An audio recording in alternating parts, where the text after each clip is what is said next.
Hey everyone, and welcome to another deep dive. Today we're diving headfirst into the world of machine learning. Sounds exciting. It is, but, and here's the catch, we're ditching the hype. This isn't about buzzwords, it's about the real deal. Building successful machine learning projects that work. You read my mind. And to guide us on this journey, we've got Eric Siegel's The AI Playbook. It's packed with insights, and I'm telling you, you'll want to be taking notes. So, ready to get started? Absolutely. Let's dive in. Okay, so first things first. We've got to address the elephant in the room, this idea that machine learning is all about fancy algorithms and complex code. Yeah, there's this myth that the tech is everything. Right, like if you just find the most sophisticated algorithm, you're guaranteed to strike gold. But Siegel says, hold on a minute. He says, in reality, most ML projects fail because they put the tech cart before the horse. They're so focused on the tools that they forget about the problem they're trying to solve. It's like trying to bake a cake before you've even decided what kind of cake you want, right? Yeah. You end up with a whole lot of ingredients and no clear recipe. A recipe for a disaster, maybe? Siegel actually gives this great example of gay.com. Oh yeah? What happened there? So they were grappling with this problem, people canceling their subscriptions, right? Churn, it's a biggie. Huge pain point for any business. Absolutely. So they decided to build a churn model to predict which users were likely to jump ship. Makes sense. Get ahead of the game, right? Exactly. And get this. The model itself was quite impressive. They pored over user data, analyzed browsing habits, all that jazz. But here's the kicker. They hadn't figured out what to actually do with those predictions. Oh no, so they had the what, who's likely to leave, but not these. So what are we going to do about it? A prediction without action is just, well, data. You nailed it. And this is where Siegel's emphasis on backward planning comes in. He's all about flipping the script. Don't start with the data or the model, he says. Start with a laser-focused business objective. So instead of saying, hey, we have all this data, let's build a model, you'd first ask, how can we actually reduce churn more effectively? Precisely. What's the problem we're trying to solve? Can machine learning even help us solve it better than our current methods? And if so, how?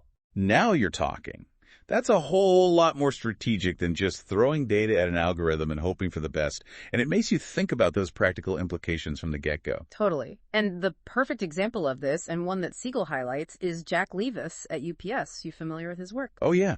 Wasn't he the one who used predictive modeling to, revolutionize delivery routes? That's the one. It's a classic example of backward planning in action. Okay, I am ready for the inside scoop. Tell me more.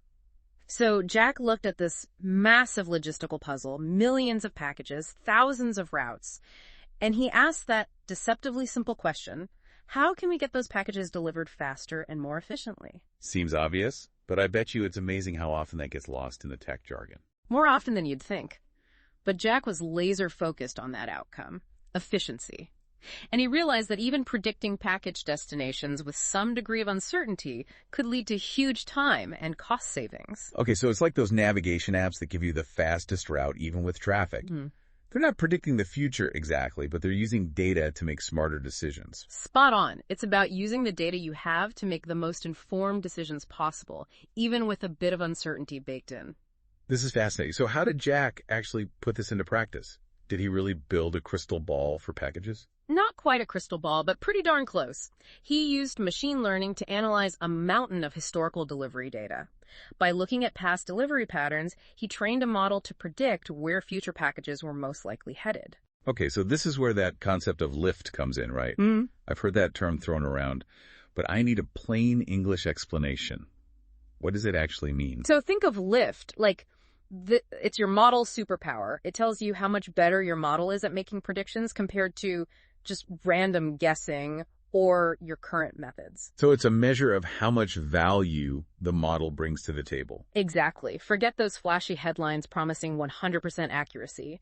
In the real world, it's about those incremental improvements, those boosts in accuracy that can translate into big wins. So even a small lift can make a big difference. Can you give me an example? Absolutely. Imagine you're running a marketing campaign.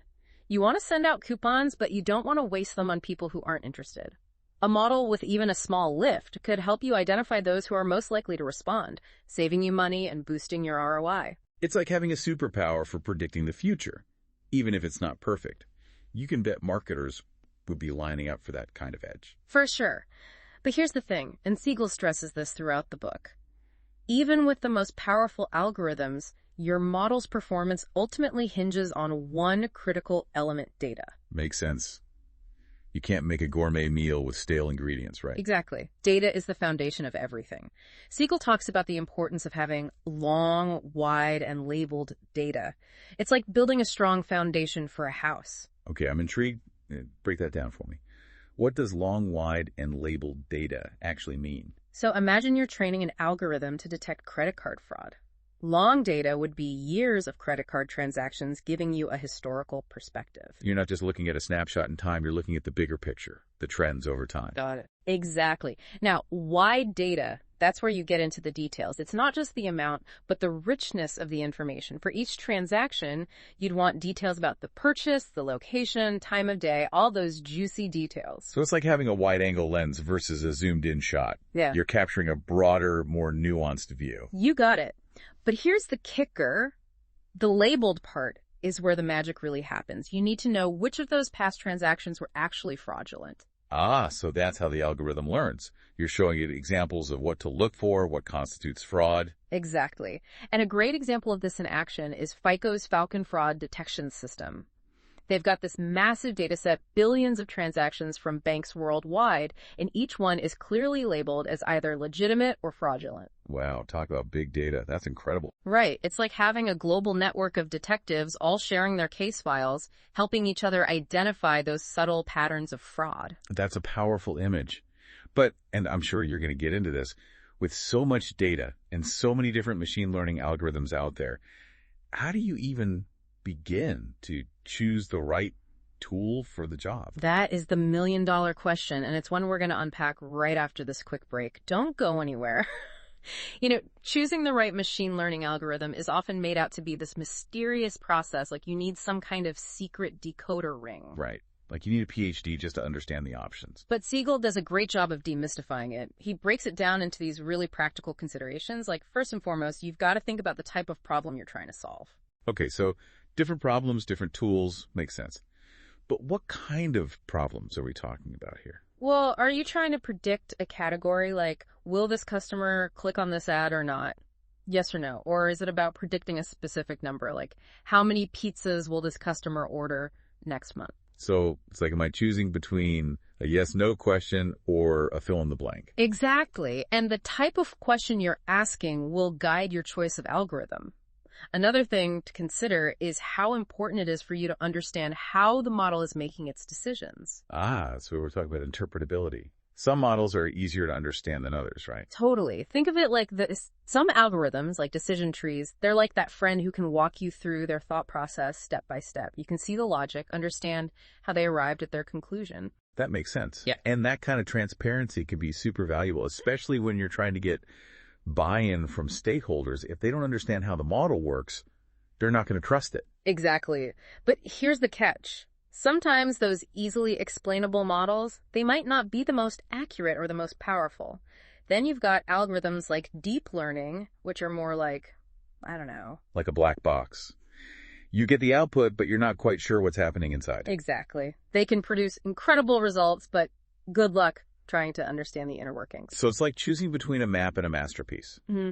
One gives you a clear route. The other one is amazing to look at, but maybe not so helpful for navigation. I like that. And the choice really depends on your priorities. If interpretability is essential, you might sacrifice a bit of performance. If accuracy is king, you might have to deal with a bit of a black box. Okay, so we've got the type of problem and interpretability. What else is on our algorithm selection checklist? Don't forget about the data itself. The size and quality of your data can have a huge impact on which algorithm is going to perform best. Some algorithms are like data-hungry beasts. They need tons of information to do their thing. While others are a bit more efficient. Exactly. Some can work their magic with a smaller, more focused data set. It's all about finding the right fit. So it's not a one-size-fits-all situation. You really need to consider the specifics of your data and your goals. Absolutely. And here's the thing. Siegel reminds us that there's no shame in experimenting. You might need to try out a few different algorithms, see what works best with your data, even consider combining different approaches. So it's about finding the best tool for the job, or even creating your own custom toolkit. I like it. But let's say we've done all that. We've nailed down the perfect algorithm, trained our model, and it's spitting out predictions like a champ.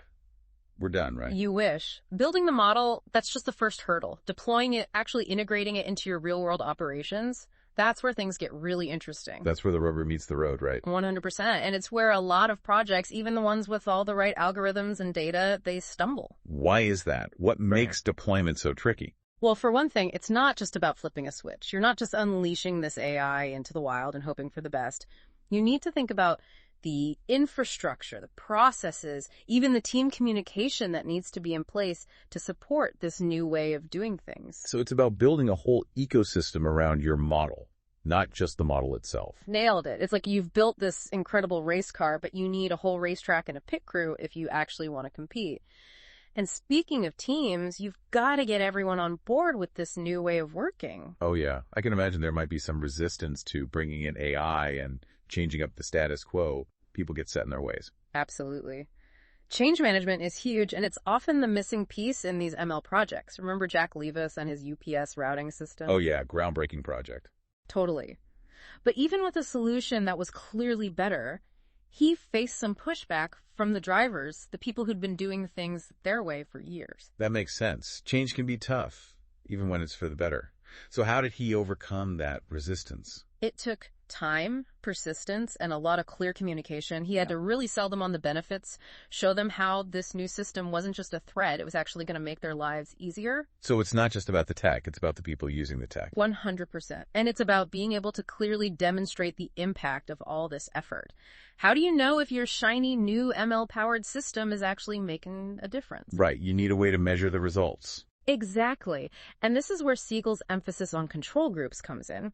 You need a way to compare your new ML system against the old way of doing things to see if it's truly moving the needle. So it's like running a science experiment. You need that control group to isolate the impact of your treatment. Exactly. And one of the examples Siegel gives is EduPay. They were using ML to target ads to students, and to measure the effectiveness of their model, they split their audience into two groups. One group saw the ML-powered ads, and the other group saw the old, non-personalized ads.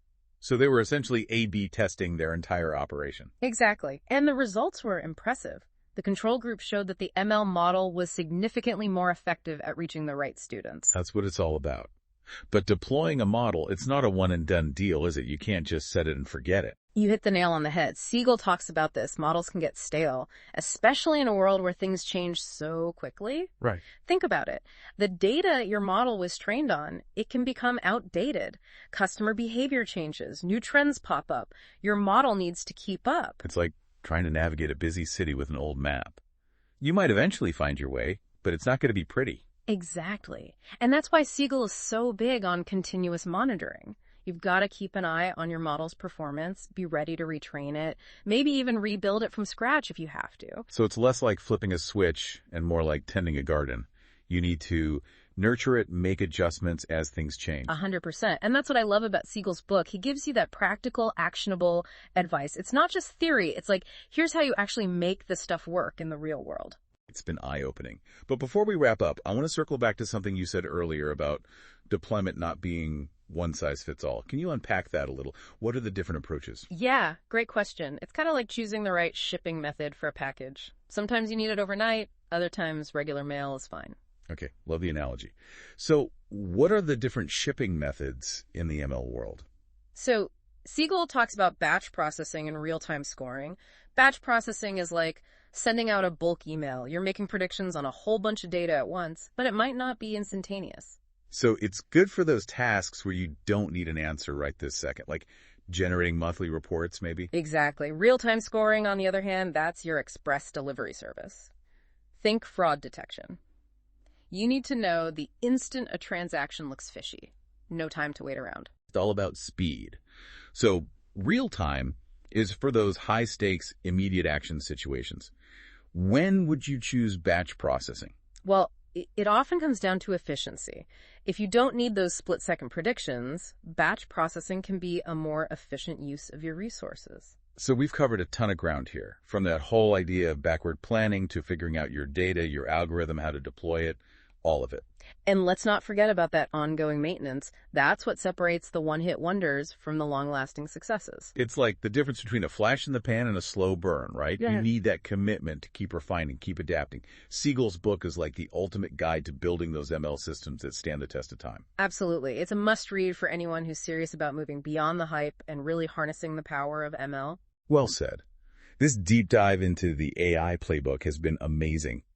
I know I'm walking away with a ton to think about. Me too.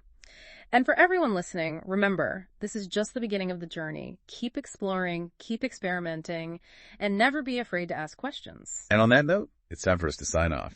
Thanks for joining us for another deep dive. Until next time.